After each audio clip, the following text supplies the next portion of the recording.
So, Redlining Revisited, coming right up.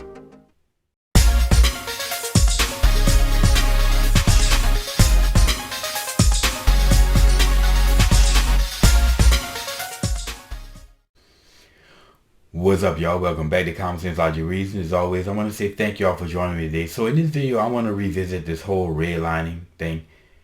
And I've already made a video on this. I'll put a link in the description if you want to watch it. But I really need to revisit this, redlining, or this example of racist rhetoric, this historical crime. And the reason why I'm doing so is because this seems to be like, as of late, maybe the last couple of years or so, or really in general, this seems to be the greatest example of racism in America that's often brought up. If you ask people, where is the evidence of all this white supremacy and racism against black people? Redlining is one of the first things they bring up.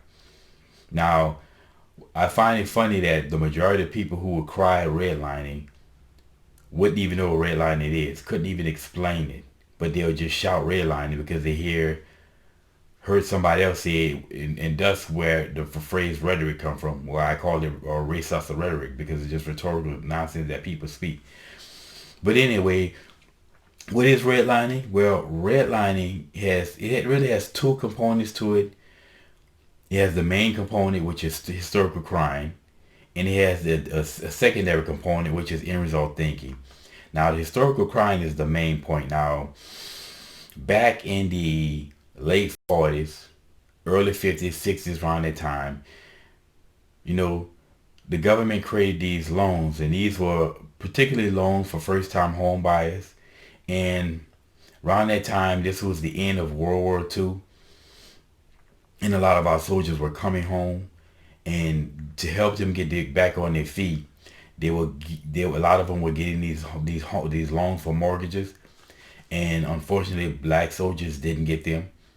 And of course, there was white folks who were getting these first-time these loans, and allegedly, these white folks took the equity from all these homes and built all of this vast wealth. That's the first element. Now, the secondary element to redlining, and this is the end result thinking that exists today, and it's based off of where mortgage companies or lenders district or area based upon a color. A red color is an area that is a bad investment. So the likelihood of somebody getting a loan to do something in an area is going to be it's not going to be approved. It's going to be disapproved because, well, again, the nature of investing in that area is a bad investment. So first I'm going to deal with the first example.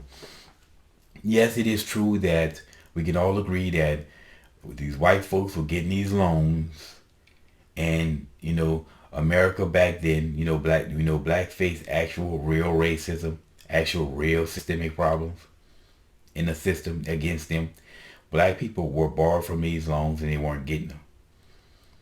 Now, according to the left, white folks got all this money because they took these loans and they took the equity out of the mortgages. They got equity in the homes, and they used it and invested in all of this mass wealth. Again, my question to the left is, where's the evidence of this?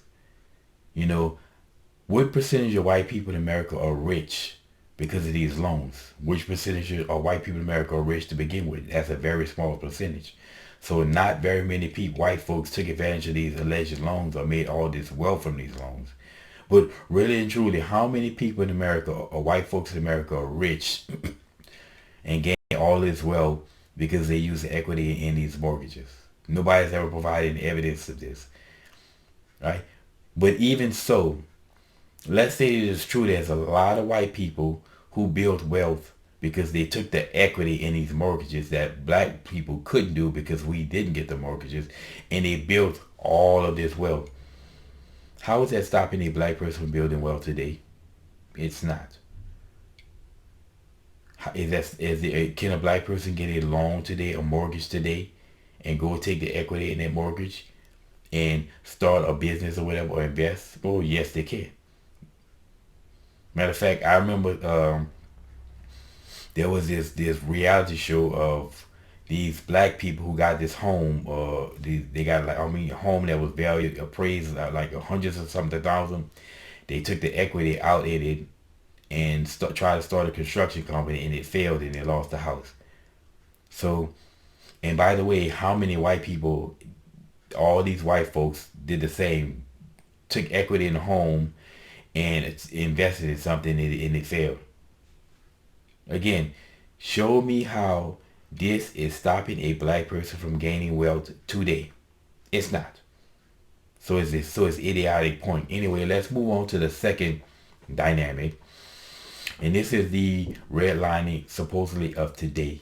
And basically they're redlining the black community because they refuse to invest in the black community of these poor and impoverished areas with high crime rates, broken homes, broken families, out of wedlock birth rates, out of control. Well, they're redlining black folk because they refuse to give people loans to invest in this area. The question, why would they? Okay, as I say, I always say businesses are not in business to make political statements. They're in business to make money. And they're going to do this the best way they can. And if something is going to cause them to lose money, they're not going to do it. There's no amount of political correctness that's going to make them do something that's going to cause them to lose money. So requiring people to invest in bad areas is basically is idiotic. Why would they want to do that? Why are you going to force somebody to do something that's a bad investment? The issue is not with the lenders. The issue is with the people in this community. What are the people in this community trying to do to change their credit rating? Because essentially all it is a credit rating for area. What are the people doing to try to make the area a better investment? Are they reducing the crime?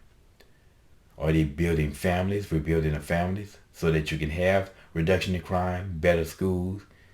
That basically puts out better children with better attitudes, less ghetto nonsense, children who act better in schools, meaning that the schools can get better and they can start putting out a better product and a more educated product out of these schools, as opposed to having failing schools. Are they trying to do this?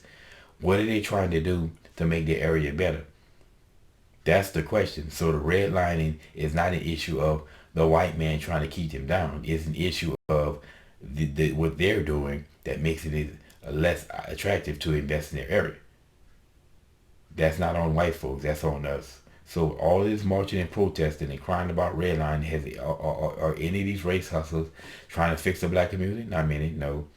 Sure, they maybe have these outreach programs where they're feeding the people whatever that means.